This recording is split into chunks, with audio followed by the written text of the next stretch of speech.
Shalom, selamat pagi. Puji nama Tuhan, sebuah kabar baik yang luar biasa kalau hari ini kita dapat bangun dari tempat tidur kita dan bisa menjalani aktivitas kita di sepanjang hari ini. Izinkan firman Tuhan memandu kita untuk memberkati perjalanan kita di sepanjang hari ini. Judul hari ini yaitu berbicara mengenai berbuah yang dapat dinikmati. Tentunya saudara kalau menanam tanaman yang ada buahnya, tentunya semua orang ingin memiliki tanaman yang buahnya bisa dinikmati. Tidak mungkin sekedar pohon buah, tapi buahnya ya buah yang busuk, buah yang tidak baik. Bukan sekedar hanya berbuah, tetapi buah yang dapat untuk dinikmati.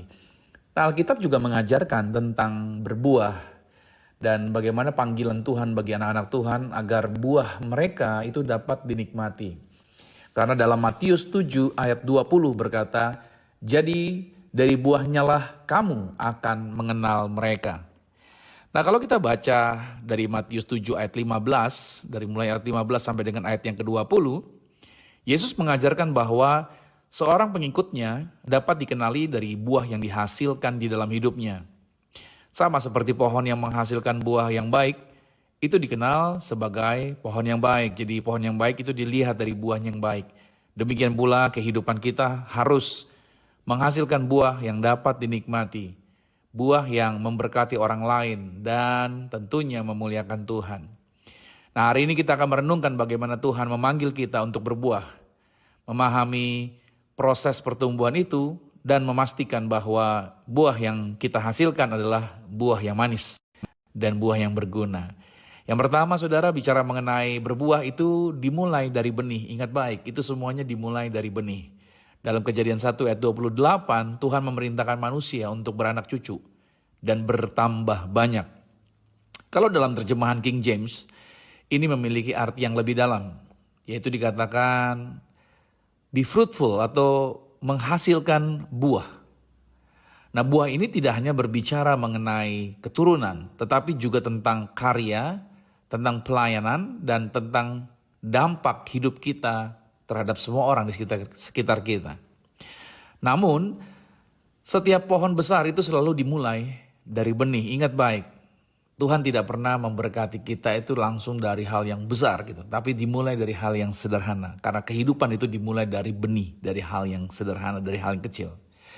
Nah, dalam hidup orang percaya, benih itu adalah firman Tuhan yang ditanamkan di hati kita. Lukas 8 ayat 11 mengatakan demikian. Nah Tuhan memulai pekerjaan besarnya itu dari hal-hal kecil yang mungkin terlihat tidak signifikan. Tetapi jika kita mau merawatnya dengan iman, maka benih itu saudara akan mengalami pertumbuhan. Itu yang pertama ya, itu semua dimulai dari benih. Yang kedua dari benih yaitu hingga berbuah, dari benih menjadi buah. Untuk menghasilkan buah yang baik, sebuah benih itu harus melalui berbagai tahapan atau proses. Nah proses-proses ini saudara bisa melihat yaitu benih tersebut harus ditabur dan ditanam. Nah Tuhan seringkali menempatkan kita dalam suatu situasi atau tempat tertentu yang disebut sebagai ladang di mana kita akan bertumbuh. Tuhanlah yang membawa Anda kepada situasi-situasi yang sedang Anda hadapi hari-hari ini. Tuhan jugalah yang membawa kita ke keadaan-keadaan tertentu. Tujuannya karena saudara hendak dibuat Tuhan untuk bisa menghasilkan buah. Nah ini jalannya. Dan ini bagian daripada prosesnya, yaitu ditabur dulu dan ditanam. Lalu proses selanjutnya adalah mengalami yang namanya bertunas.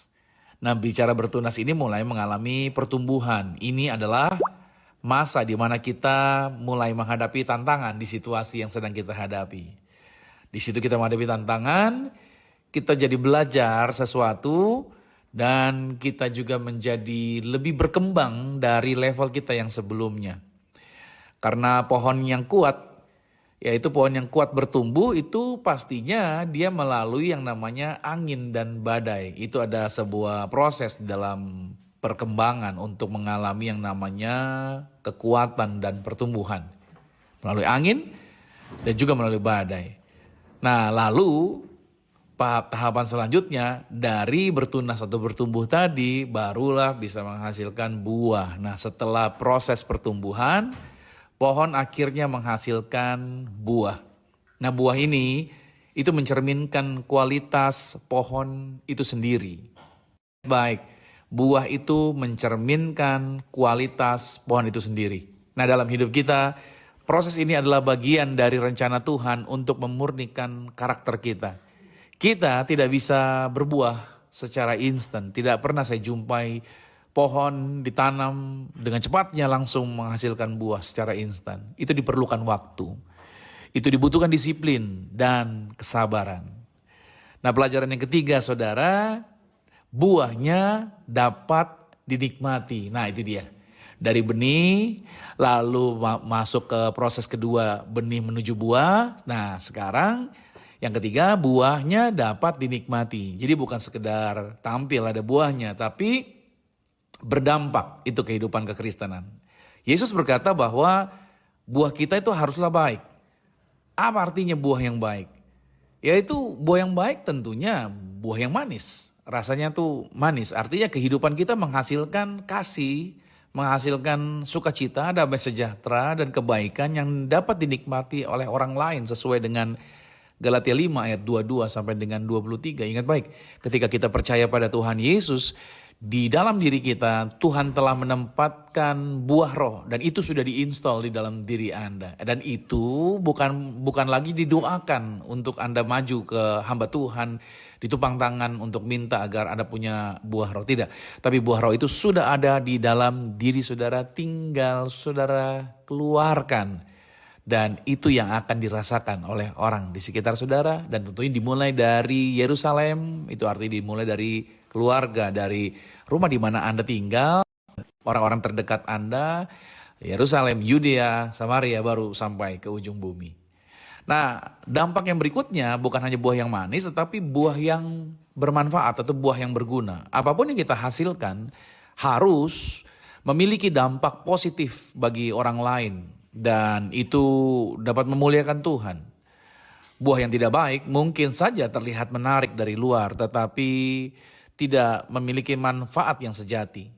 Nah, Yesus mengingatkan bahwa pohon yang tidak menghasilkan buah yang baik, itu akan ditebang dan itu akan dibuang dalam Matius 7 ayat 19.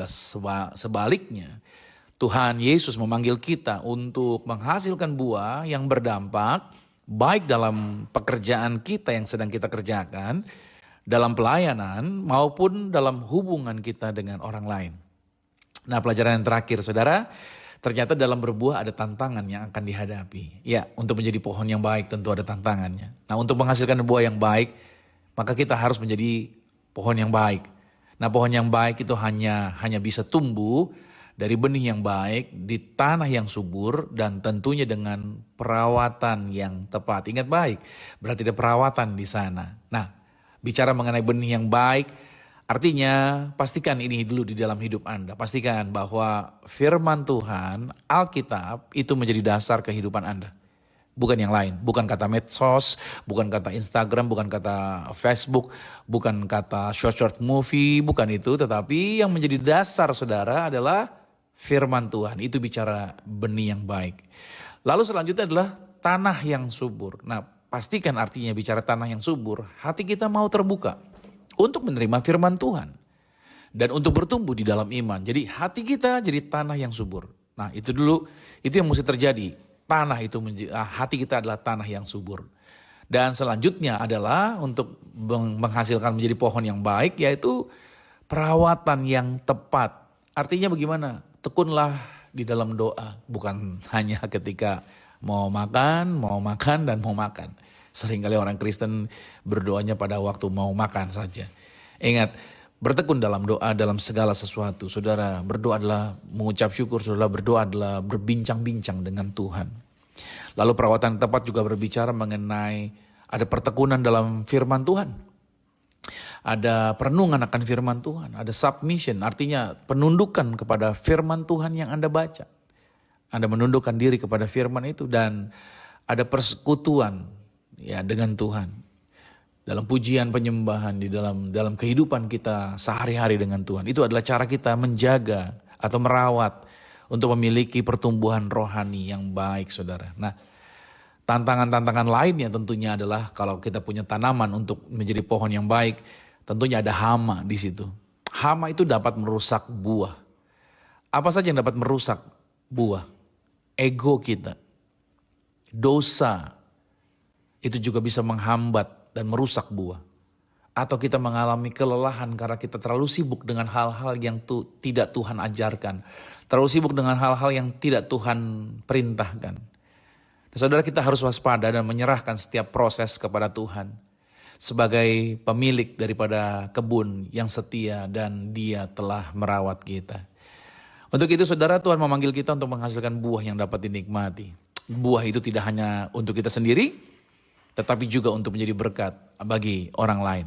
Nah, sama seperti pohon dikenal dari buahnya, maka hidup kita sebagai orang percaya harus mencerminkan siapa Tuhan yang kita sembah. Ingat baik, untuk mencerminkan itu bukan sekedar ornamen salib yang kita pakai, no, bukan, tapi dari buahnya lah akan terlihat apakah sebuah pohon akan menjadi pohon yang baik. Untuk itu saya berdoa buat sepanjang hari ini, saudara memahami panggilan Tuhan untuk kita adalah kita menghasilkan buah yang dapat dinikmati. Sukses sepanjang hari ini buat saudara dan nikmati berkat-berkat Tuhan bagi hidup Anda. Tuhan Yesus berkati. Shalom.